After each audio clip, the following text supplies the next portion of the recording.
सभी को मेरा नमस्कार। मैं सुमन शर्मा आप सबका स्वागत करती हूँ भारतीय आर्य भाषाएं। आज का मेरा विषय है भाषा विज्ञान की और जनसंचार की दो अलग अलग सीरीज चल रही हैं। भाषा विज्ञान जो कि एमए प्रवेश के लिए सेमेस्टर 1 और जनसंचार की जो सीरीज चली हुई है वो पेपर नंबर 6 एमए फाइनल के लिए। और सभी जो हिंदी साहित्य के स्टूडेंट हैं और जो भाषा विज्ञान पढ़ रहे हैं, चाहे वो किसी न किसी हर एक विश्वविद्यालय में किसी न किसी रूप में भाषा विज्ञान आपको लगी होगी। और हिंदी भाषा का विकास प्रश्न भी हम कर चुके हैं, उसमें ये सारी बातें हमने जानी थी कि 3 भागों में भाषा विज्ञान को बांटा जाता है। प्राचीन भारतीय आर्य भाषा, मध्यकालीन आर्य भाषा और आधुनिक कालीन आर्य भाषाएं। 1500 से 500 ईस्वी पूर्व और 500 ईस्वी पूर्व से 1000 और 1000 से अब तक। ये प्राचीन आर्य भाषाओं में संस्कृत में वैदिक संस्कृत और लौकिक संस्कृत आएंगी, और जो मध्यकालीन है उसमें पाली और प्राकृत आएगी, पाली और प्राकृत। और इसमें अपभ्रंश आधुनिक में आएगा अपभ्रंश और खड़ी बोली। इस प्रकार से यह डिवीज़न किया गया है, यानी अध्ययन की दृष्टि से इसको भाषिक विशेषताओं के आधार पर इसको बांटा गया है। तो इस प्रकार से इस वीडियो में हम प्राचीन आर्य भाषाओं को करेंगे। भूमिका के रूप में मैं आपको कहना चाहूँगी कि आर्य जब भारत में आए थे तब संस्कृत भाषा बोली जाती थी। ईरानी भाषा से वो थोड़ी बहुत अलग थी। जैसे जैसे प्रत्यक्ष और अप्रत्यक्ष रूप से आर्यों के साथ और जातियों के लोगों का मिश्रण होता गया, वैसे वैसे बहुत सारे भाषिक प्रभाव भी उनके ऊपर देखने को मिला।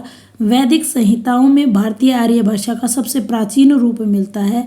इसके रूप जो है प्राचीन रूप में रूप आधिक्य यानी रूप के ऊपर ज़्यादा फोकस किया गया है। नियमितताओं की अपेक्षाकृत कमी रही है। अनेक प्राचीन शब्द हैं जो बाद में नहीं मिले हैं। वैदिक संहिताओं का काल मोटे रूप से 1200 ईस्वी से लेकर 900 ईस्वी तक रहा। विशेषताओं की अब बात कर लेते हैं। बस छोटे से वीडियो के माध्यम से दोनों की विशेषताएं यहाँ आ जाएंगी, वैदिक संस्कृत की भी और लौकिक संस्कृत की भी। इनकी अलग अलग वीडियो भी मैं यहाँ बनाऊंगी, वो सारा इंक्लूड आप एक क्वेश्चन में कर सकते हैं। देखिए, मैं पिछले वीडियो में भी आपको बता चुकी हूँ, ये सिर्फ आपको हिंट्स देने के लिए हैं कि किस प्रकार से आप अपना क्वेश्चन को अटेम्प्ट कर सकते हो, कैसे आप अपने क्वेश्चन को इफ़ेक्टिव बना सकते हो और जो पूछा जाए उसी का जवाब आप दे करके जो भी उससे रिलेटेड चीज़ें हैं वो उसमें डाल सकते हो। सबसे पहले वैदिक संहिताओं की भाषा तात्कालीन बोलचाल से कुछ भिन्न थी, क्योंकि वह काव्य भाषा थी। जैसा आपने देखा होगा कि यह लोक भाषा नहीं थी, आम आदमी की भाषा नहीं थी, काव्य की भाषा थी। ब्राह्मण उपनिषदों की भाषा कुछ अपवादों को छोड़कर संहिताओं के बाद की है। इसमें उतनी जटिलता एवं रूपाधिक्य यानी रूप की अधिकता नहीं है।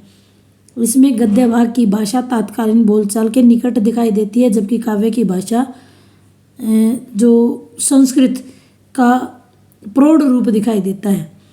भाषा का विकसित रूप सूत्रों में मिलता है। वही बात करें हम संस्कृत, पाणिनि संस्कृत के काफ़ी पास पहुंच गई थी, यद्यपि उसमें पाणिनीय संस्कृत में एक रूपता नहीं है। 5वीं सदी के आते आते व्याकरण पाणिनि की आपको पता है व्याकरण बहुत ही प्रसिद्ध है। संस्कृत के जो अपेक्षाकृत अधिक परिनिष्ठित और पंडितों के मान्य रूप नियमबद्ध हो चुके थे, जो सदा सर्वदा लौकिक और क्लासिकल संस्कृत में सर्वमान्य आदर्श बनकर उभरे हैं। पाणिनि की रचना के बाद बोलचाल की भाषा में पाली, प्राकृत, अपभ्रंश आधुनिक भाषाओं के विकास तक चलती हुई नजर आई। ये छोटा सा वीडियो था। प्राचीन यानी दोनों की विशेषताएं इसमें शामिल की गई हैं। सिर्फ 5 छोटी छोटी विशेषताएं हैं। वैदिक संस्कृत की विशेषताओं का वीडियो अभी आ चुका है। लौकिक संस्कृत का इसके तुरंत बाद वीडियो आएगा। फिर पाली की विशेषताओं पर डिस्कस करेंगे, फिर प्राकृत के, ऐसे करके विभिन्न ये सारे ऑथेंटिक बुकों से यह सामग्री उठाई गई है।